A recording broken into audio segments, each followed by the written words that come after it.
All right, so today let's dive into one of the oldest stories ever told. It's about two brothers who had the exact same start in life, but a single choice sent them down two totally different roads. And you know, that feeling, that whole I want to do it my way thing? Well, that is exactly what the story of Cain and Abel is all about. They were the very first brothers in history. So picture this. You've got Cain and Abel, the sons of Adam and Eve. And they had like the exact same start. Same parents, same house. They were even taught the exact same stuff about God and his plan to help people out with their mistakes. A totally level playing field, right? But here's the thing. The real difference between these two guys, it wasn't anything you could see on the outside. Nope. It was all about what was going on inside, in their hearts. It was all about their attitude toward God. And when you put their attitudes side by side, it's like night and day. Abel, he was all in, loyal, trusting, grateful. But Cain, he was on a totally different page. He was rebellious, always questioning things, and honestly, pretty full of himself.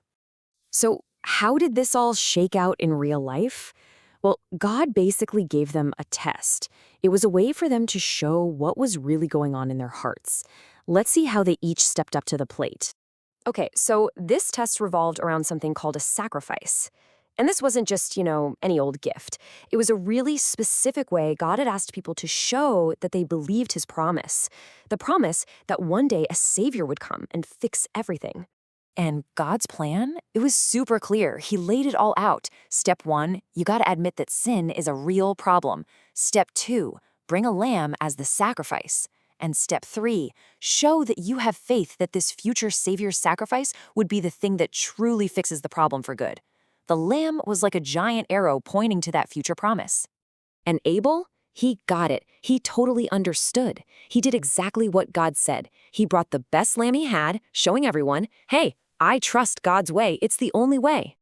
But Cain, Cain decided to do it his way. He was a farmer, right? So he brought all this amazing fruit and stuff he'd grown with his own 2 hands. He built a beautiful altar, brought a gift, but he totally left out the most important part. He was basically saying, look what I did. My hard work should be good enough. So why did God reject Cain's gift? This is super important. It wasn't because God has something against fruit. No way. It was because Cain's gift screamed rebellion. It completely ignored God's specific command. It showed that Cain was relying on himself, not trusting God. He was trying to earn God's favor instead of just accepting it. He left out the whole point, the need for a Savior. And Cain's choice, this decision to trust himself over God, it didn't just end with a rejected gift. What happened next? Well, it was absolutely tragic. So imagine this. All of a sudden, bam, fire flashes down from the sky and just consumes Abel's offering. I mean, what a sign, right? It was impossible to miss. God was making it crystal clear. I've seen your faith, Abel, and I accept your gift. And Cain's reaction? You'd think he'd take a step back and go, whoa, okay, maybe I messed up. But nope, he got so angry.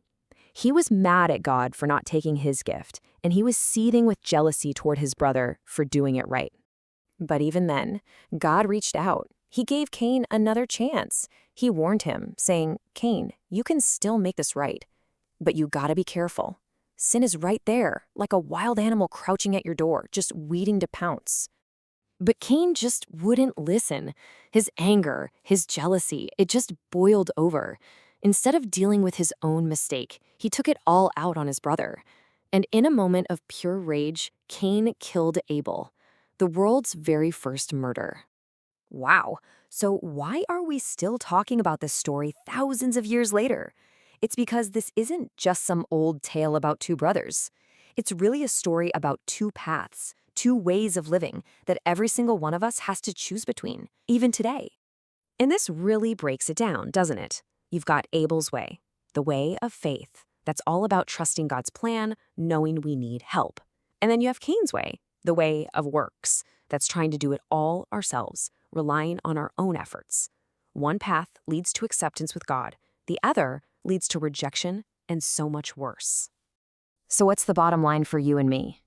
This story is this huge, powerful reminder that our own efforts, our own good deeds, just can't fix the problem of sin. it's not enough.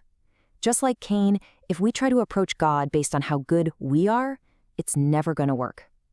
The only way is to humbly trust the plan that God has already provided for us. And that brings it all right back to us, doesn't it? We're left with the exact same choice that Cain and Abel had. It's the question we all have to answer. When it really counts, are we going to trust God's way or insist on doing it our own?